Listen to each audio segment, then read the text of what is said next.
नमस्कार, मैं हूं अनुष्का और आप देख रहे हैं अंबर टाइम्स। आइए रुक करते हैं खबरों की ओर। शहर में चल रहे विकास कार्यों में बनने वाले चांदनी चौक से बाजरा बस स्टैंड 4 लेन में लंबे समय से रुकावट बन रही घुमटी को आज महापौर प्रहलाद पटेल ने खड़े रहकर जेसीबी की मदद से गिरा दिया है। जी हां, मामला लक्कड़पीठा रोड पर नाले पर बनी इस घुमटी का है, जिसकी निगम ने 1999 में परमिशन भी दी थी। घुमटी के मालिक बंटी मुड़त पिता पारस मुड़त को 1999 में निगम ने कैसे और किस बेस पर नाले का पक्का अतिक्रमण करने की परमिशन दी, ये बड़ा जांच का विषय है। फिलहाल 4 लेन निर्माण में अवरुद्ध बन रहे इस घुमटी को हटा दिया गया है। निर्माणाधीन 4 लेन का मुआयना करने आए महापौर प्रहलाद पटेल ने जानकारी दी। अभी यहाँ पे नाले में एक घुमटी खड़ी थी जो गलत तरीके से आवंटित की गई थी। पुलिया बनने में भी इसका बड़ा प्रॉब्लम आ रहा था। अभी इसको हटाया है और सोमवार से युद्ध स्तर पे कार्य शुरू होगा। जो मकान नहीं हटे हैं उनको भी अल्टीमेटम दे दिया गया। पहले भी 1-1.5 महीने का समय दे दिया था सबको कि अपनी स्वेच्छा से तोड़ ले, किसी का नुकसान ना हो। और अभी निर्णय हो गया है, लक्कड़पीठा के सभी परिवारजन साथ हैं, किसी का कोई विरोध नहीं है। सभी चाह रहे हैं कि काम जल्दी से जल्दी हो। जो लोग थोड़ा सा टाइट हो रहे हैं, अपना मकान नहीं तोड़ रहे हैं, उनको फिर जैसे भी से तोड़ना पड़ेगा, जैसा अभी प्रशासनिक निर्णय हुआ है।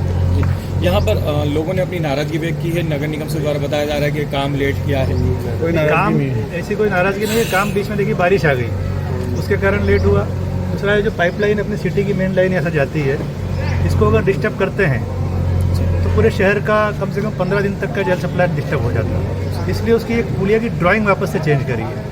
पाइप शिफ्ट ना करते हुए इसको कंप्लीट करना है।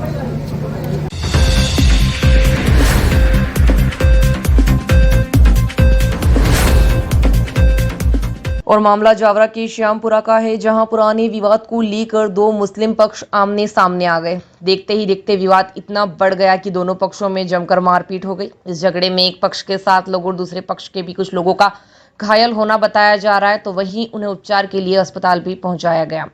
घटना के कुछ वीडियो भी सामने आए हैं। इसमें मारपीट करते हुए लोग दिखाई दे रहे हैं। मामले की जानकारी मिलते ही पुलिस ने त्वरित कार्रवाई की। पुलिस ने दोनों पक्षों की शिकायत पर प्रकरण दर्ज कर लिया है। बताया जा रहा है कि इस मामले में दोनों ओर से कुल 10 आरोपियों को गिरफ्तार किया गया है। तो वहीं सोशल मीडिया प्लेटफॉर्म पर एक पक्ष द्वारा रील बनाकर दूसरे पक्ष को अपशब्द कहने का जो मामला है वो भी सामने आया है। हालांकि इस संबंध में अभी तक पुलिस की कोई औपचारिक शिकायत नहीं मिली है। पूरा मामला जमीन विवाद से जुड़ा बताया जा रहा है। नाम मेरा तौहीद है। शामपुरा। क्या घटनाक्रम पूरा? सर ये हुआ यूँ, मेरे पास उस लड़की ने एक स्टोरी चढ़ी, उसमें गाली गुप्ता वाली स्टोरी चढ़ी। उसके नीचे मेरा नाम लिख गया तौहीद। वो नाम लिखने के बाद उसने मेरे को फिर कमेंट में गाली वाली भी पकी, मैसेज में गाली पकी। मेरे पास स्क्रीनशॉट भी है उसके, सब है मेरे पास। और फिर उसके बाद में शाम को मैंने उसको फ़ोन पे बात करी, उसको बताया मैंने कि तेने क्यों लिखा, तो उसने बताया कि मेरी मर्ज़ी में कुछ भी करूँ। वो करने के बाद मैंने की थी आज कर दिया, आज के बाद करना मत। फिर सुबह में हम नमाज़ पढ़ने गए। नमाज़ पढ़ने के आने के बाद हमने रोज़ा वोज़ा रखा, फिर हम सोने गए तो हमारे घर में आए, हमारे को घर में से बाहर निकाला। मेरे पापा को, मेरी अम्मी को, मेरे पापा को इनको निकाला, मेरे पापा को मारा। फिर मेरी अम्मी बचाने गई मेरे पापा को, तो मेरी अम्मी के कमर पर पीठ से मारा। मेरे चाचा को मारा, मेरे चाचा की 2 टांगे और 1 हाथ फ्रैक्चर है, तीनों। और एक और चाचा है मेरे सबसे छोटे वाले, उनके तो 2 ही हाथ, 2 ही पाँव, 2 ही फ्रैक्चर है। और मेरे पापा के सर में और पाँव में फ्रैक्चर था, और पहला उससे पहला हाथ में और पाँव में फ्रैक्चर था। 15 दिन पहला उनका एक्सीडेंट हो गया था।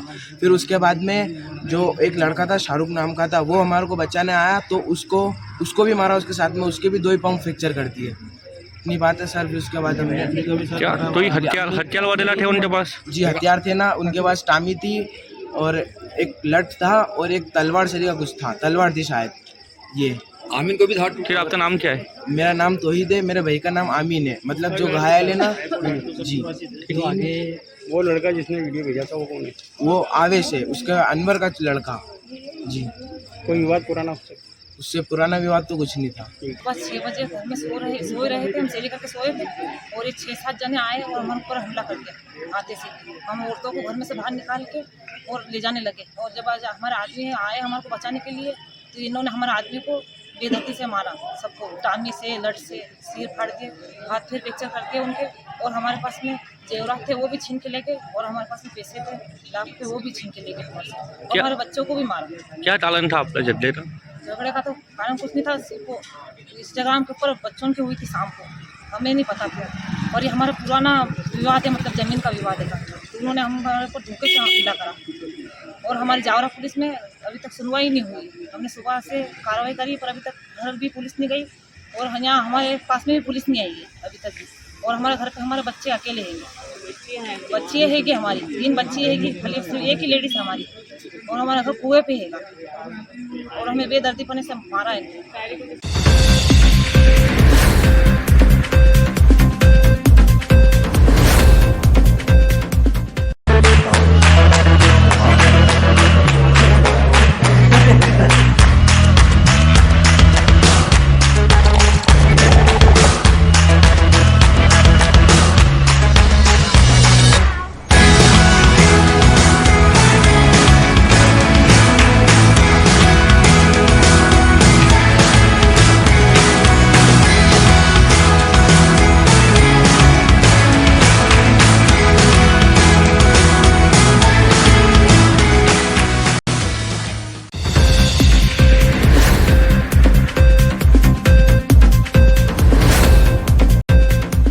रतलाम से एक चौंकाने वाला मामला सामने आया है। जी हां, रतलाम जिला अस्पताल का एक वीडियो गुरुवार को सोशल मीडिया पर तेजी से वायरल हुआ। वीडियो में साफ तौर पर देखा जा सकता है कि एक गंभीर बीमारी से पीड़ित युवक को परिजन रतलाम जिला अस्पताल लेकर पहुंचते हैं, जहां इमरजेंसी वार्ड में ड्यूटी डॉक्टर को गैर मौजूद पाकर खुद ही परिवारजन जो है वो उस मरीज की जान बचाने की जद्दोजहद करते हुए दिखाई देते हैं। लेकिन दुख इस बात का है कि समय पर उपचार नहीं मिलने पर युवक दम भी तोड़ देता है।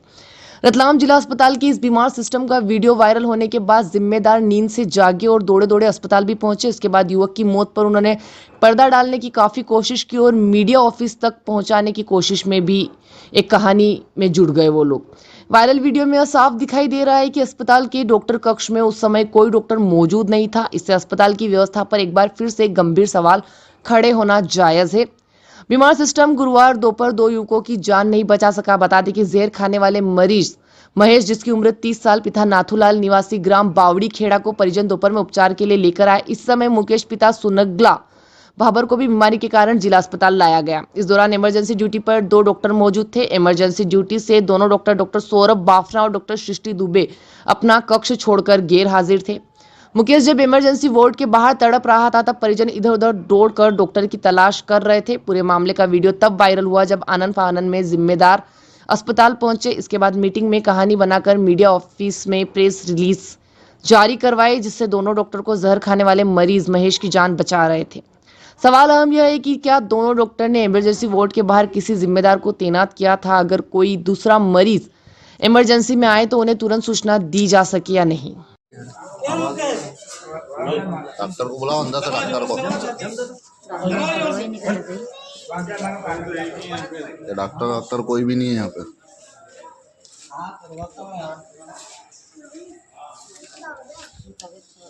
पानी अंदर थोड़ी जाएगा। डॉक्टर नहीं डॉक्टर को बुलाओ यार, क्या मालूम कहाँ है यार।